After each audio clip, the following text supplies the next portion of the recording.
اس video میں ہم India کے روس اور امریکہ کے ساتھ تعلقات کے حوالے سے بات کریں گے۔ روس انڈیا کا روایتی اتحادی رہا ہے۔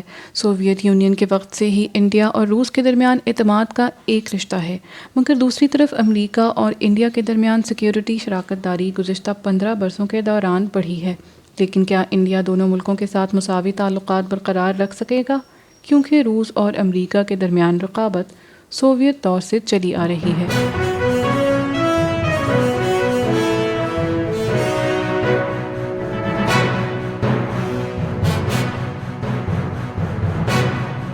فوجی ساز و سامان کے لحاظ سے انڈیا اب بھی اپنا 80% سے زیادہ سامان روس سے خریدتا ہے، لیکن حالیہ برسوں میں اسرائیل اور امریکہ بھی انڈیا کے دفاعی شراکت دار بن کر ابھرے ہیں۔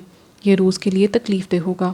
حال ہی میں روس نے اس وقت سخت اعتراضات اٹھائے جب انڈیا نے بحر ہند میں چین کے بڑھتے ہوئے اثر و رسوخ کے چیلنج سے نمٹنے کے لیے جاپان، امریکہ اور آسٹریلیا کے ساتھ کوآڈ بلاک میں شمولیت اختیار کی۔ روس کے وزیر خارجہ نے کہا تھا کہ مغرب ایک یونیپولر ورلڈ کو بحال کرنا چاہتا ہے، لیکن روس اور چین کے اس کے تابع ہونے کے امکانات کم ہیں۔ انڈیا اب بھی مغربی ممالک کی چین مخالف پالیسی پر عمل پیرا ہے، جیسا کہ انڈو پیسفک میں نام نہاد کوآڈ اتحاد۔ روس کے اس بیان سے سمجھا جا سکتا ہے کہ انڈیا کی امریکہ سے بڑھتی قربت اسے پریشان کر سکتی ہے۔ دوسری جانب امریکہ نے انڈیا کے روس کے ساتھ S-400 میزائل سسٹم کے معاہدے پر اپنی بے چینی کا اظہار کیا ہے۔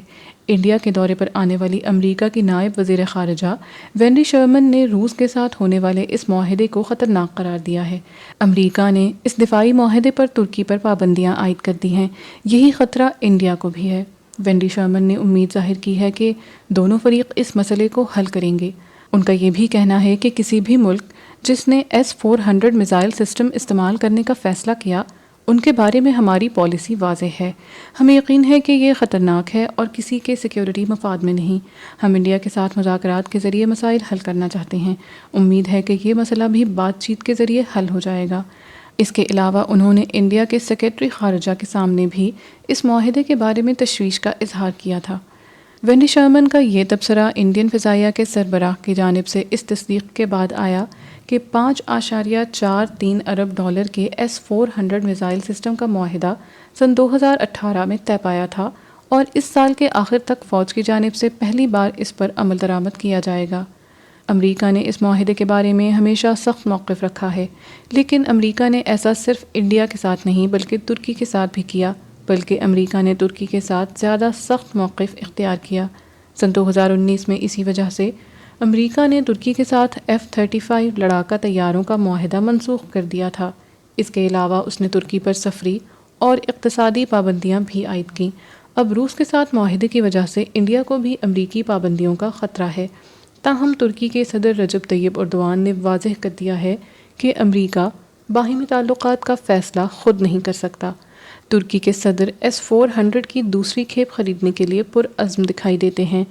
وہ روس سے مزید S-400 میزائل سسٹم خریدنے کے منصوبے پر کام کر رہے ہیں اور یہ جو بائیڈن انتظامیہ کے لیے پریشان کن ہے۔ تاہم ابھی تک انڈیا کی جانب سے ایسا کوئی بیان سامنے نہیں آیا۔ سن 2018 میں انڈیا نے روس سے 5 S-400 میزائل سسٹم خریدنے کا معاہدہ کیا تھا۔ S-400 روس کا جدید ترین میزائل سسٹم ہے۔ اس کا موازنہ امریکہ کے بہترین فضائی دفاعی نظام پیٹریاٹ میزائل سے کیا جاتا ہے۔ یہ وہی میزائل سسٹم ہے جس کے لیے ٹرمپ انتظامیہ نے دسمبر 2020 میں ترکی پر کوئی معاہدہ کرنے پر پابندی لگا دی تھی۔ کہا جاتا ہے کہ اب انڈیا کی باری ہے۔ اگر امریکہ پابندیاں عائد کرتا ہے تو دونوں ممالک کے باہمی تعلقات بری طرح سے متاثر ہوں گے۔ امریکہ کی مہم کو بھی ایک دھچکا لگنے کی بات ہو رہی ہے، جس میں انڈیا کو چین کے مشکل سے نمٹنے کے لیے ایک اتحادی کے طور پر دیکھا جا رہا ہے۔ ظاہر ہے کہ پابندی انڈیا کی وجہ سے نہیں بلکہ روس کی وجہ سے ہے۔ امریکہ کے مخالفین سے پابندیوں کے ذریعے نمٹنے کا قانون یعنی CAA-TSA 2017 میں منظور کیا گیا تھا تاکہ روس کو 2016 کے امریکی صدارتی انتخابات میں مبینہ مداخلت کی سزا دی جا سکے۔ اس کے تحت روس سے فوجی ساز و سامان خریدنے والے کسی بھی ملک پر پابندی لگانے کی گنجائش موجود ہے، لیکن یہ بھی کہا جا رہا ہے کہ اگر جو بائیڈن انتظامیہ نے انڈیا پر پابندی عائد کر دی تو یہ امریکہ کی بہت بڑی غلطی ہوگی۔ ماہرین کا کہنا ہے کہ چین کا مقابلہ کرنے کے لیے امریکہ کو انڈیا کی زیادہ ضرورت ہوگی۔ امریکہ انڈیا کے لیے ایک اہم دفاعی شراکت دار ہے، لیکن زیادہ قابل اعتماد نہیں۔ دوسری طرف اس علاقے میں انڈیا امریکہ کا واحد دوست ہے جو امریکہ کے لیے چین کو چیلنج دے سکتا ہے۔ روس کے ساتھ انڈیا کا دفاعی معاہدہ S-400 تک ہی محدود نہیں، بلکہ اس کی فہرست بہت طویل ہے۔ انڈیا سوویت یونین کے وقت سے ہی ہتھیاروں کے سودے کرتا رہا ہے۔ انڈین فضائیہ روس کے MiG-29 اور سخوئی 30 اڑاتی ہے۔ انڈین بحریہ کے پاس روسی جیٹ اور جہاز بھی ہیں۔ انڈیا نے روس سے جوہری آبدوزیں بھی منگوائی ہیں۔ انڈیا روس کے ساتھ معاہدے کرتا ہے کیونکہ روس ایک قابل اعتماد تجارتی سپلائر ہے اور اس کا سامان بہت معیاری ہے۔ انڈیا اب فرانس، اسرائیل اور امریکہ سے فوجی ساز و سامان بھی خرید رہا ہے۔ ماہرین کا یہ بھی کہنا ہے کہ انڈیا CAATSA معاہدے کی وجہ سے روس کے ساتھ دفاعی تعاون ختم نہیں کر سکتا۔ ماہرین کا یہ بھی کہنا ہے کہ S-400 سے نہ تو امریکہ اور نہ ہی اس کے اتحادیوں کو خطرہ ہے۔ انڈیا روس کے لیے فوجی ساز و سامان کا سب سے بڑا خریدار ہے۔ Stock home international peace research انسٹی ٹیوٹ کے اعداد و شمار کے مطابق روس نے سن 2010 سے سن 2019 تک اپنے ہتھیاروں کی برآمد کا 1/3 یعنی 1/3 حصہ انڈیا کو فروخت کیا۔ پہلے چین بڑا خریدار تھا، لیکن اب وہ اپنی ٹیکنالوجی تیار کرنے میں مصروف ہے۔ چین اور روس کے درمیان دفاعی معاہدہ سن 2019 میں اس وقت متاثر ہوا جب روس نے کہا کہ چین اس کی ٹیکنالوجی چوری کر رہا ہے۔ تب سے روس چین کے ساتھ دفاعی معاہدے کے بارے میں ہچکچا رہا ہے۔